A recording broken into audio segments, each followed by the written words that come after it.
While China's interest in South Asia is primarily strategic, it has been customizing its tools of engagement depending on the needs of specific countries, which are very often economic or development based.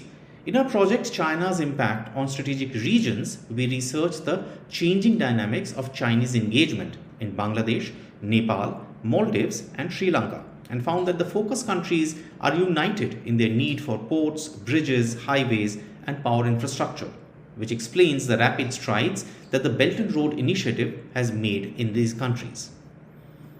However, over the last decade, China has become far more attentive towards its South Asian periphery and has moved beyond mere commercial and development-based engagements to more far-reaching political and security ones.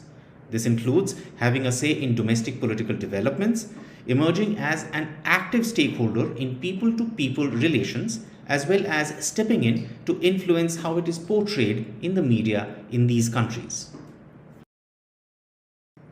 One of the key findings of the project has been that in many of these countries, China's economic and political footprint has expanded so quickly that even those with relatively strong state and civil society institutions have struggled to grapple with the implications.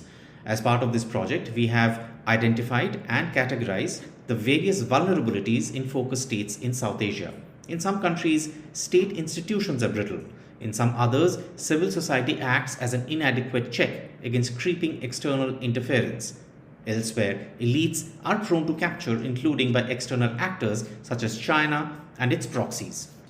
For instance, this is reflected in Chinese-funded projects in Bangladesh, which have been awarded to Chinese contractors without adhering to due diligence or the rules of procedure or following a competitive tendering process. In Nepal, the space for the media to report on Tibetan issues has steadily shrunk since the 2008 Beijing Olympics.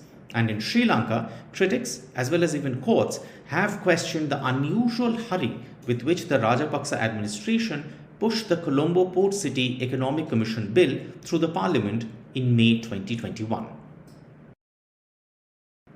This project has tried to identify productive Chinese engagement in the interest of these states, at the same time equip them so that they can discourage or mitigate the effects of unproductive Chinese actions and influences. Sharing experiences among these four states could help them strengthen their individual and collective hands, and a consistent and long-term American policy in the region will help in this regard. The assistance may be in the form of helping build capacity, providing technical assistance, as well as strengthening civil society and domestic institutions. A lot of Chinese engagement is predicated on what the four states need.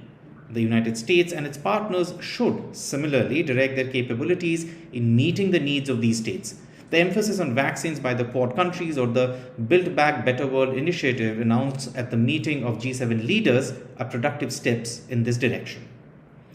Most importantly, US efforts should guide the citizens of the focus countries to demand better from their own governments, thereby bringing focus back on pressure from within rather than without.